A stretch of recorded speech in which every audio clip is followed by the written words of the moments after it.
back to Africa Express. We are still here with Ambassador Lee.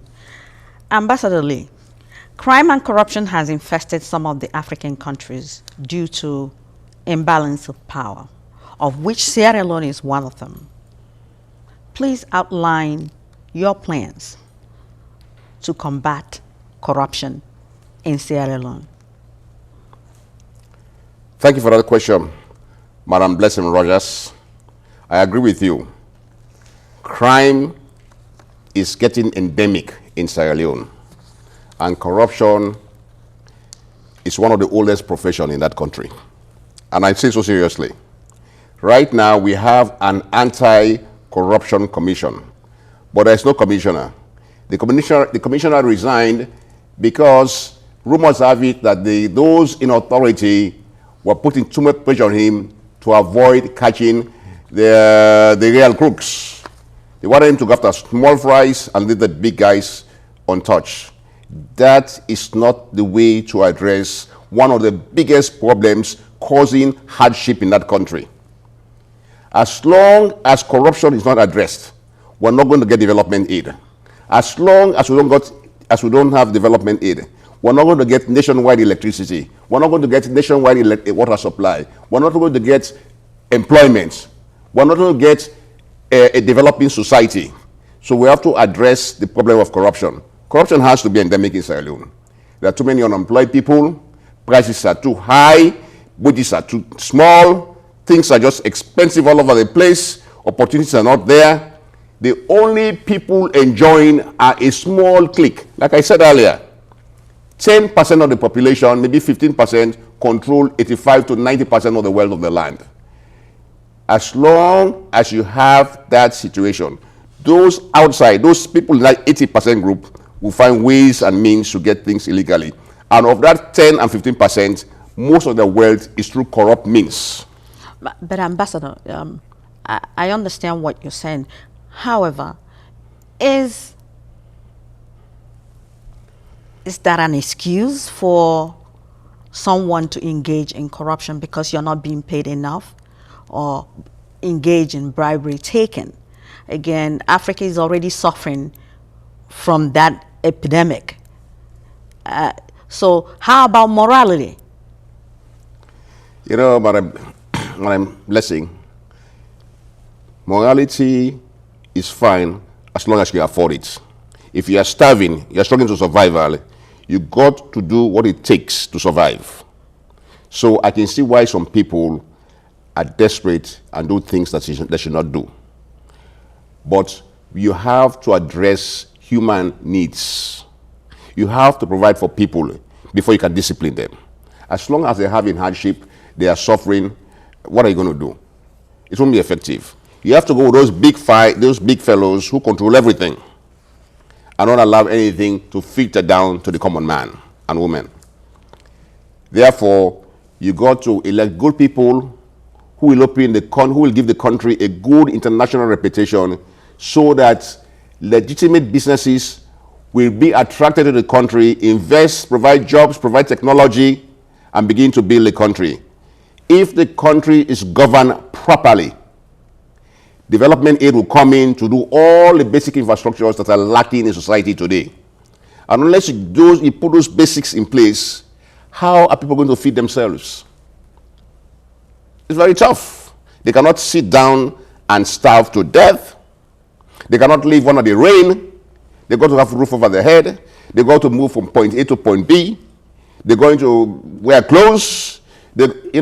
So if you don't give them, they will find some means to survive. And that is one of the problems causing Sierra Leone. We, the people with education in Sierra Leone, must set up systems in place to protect the poor people of Sierra Leone from the ravages of a few greedy politicians. It's not easy, but it can be done. Other countries have been able to manage corruption. Corruption is not something you can abolish. It's not, you can't abolish it. It's too difficult to abolish. But you can control it and make it more manageable, make life more manageable for ordinary people. But as long as everything is taken out by big men and squandered and not infused to the people, you're going to have instability and unhappiness in the land. That's the way I see it. Ambassador Lee, Sierra Leone has natural resources, How would your administration utilize these resources to improve Sierra Leone if you are elected? Yeah. That is one of our biggest problems in Sierra Leone. Sierra Leone is one of the most generously endowed nations in the whole world. In front of Sierra Leone, the entire coastline is the richest East Atlantic fisheries. There are gold, diamonds, bauxite, platinum, rutile, titanium, iron ore, all over Sierra Leone. There is hardwood timber. There are rivers from one end of the country to another end of the country. But again, a small group of people in authority, since the passing of Sir Mitin Magai, have controlled those resources.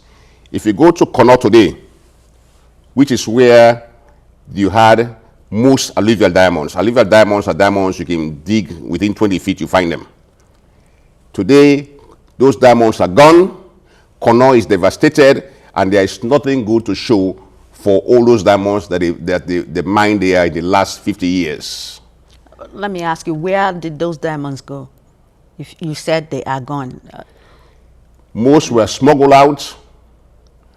In the last 25 years, the rebels came in and force mined. And this fellow who was in Liberia, Charles Taylor. Yes.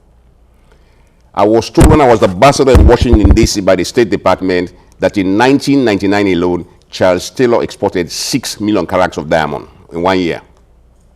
That would say why he was in Sierra Leone to start. So the rebels mined diamonds and sold them to buy weapons to kill our people.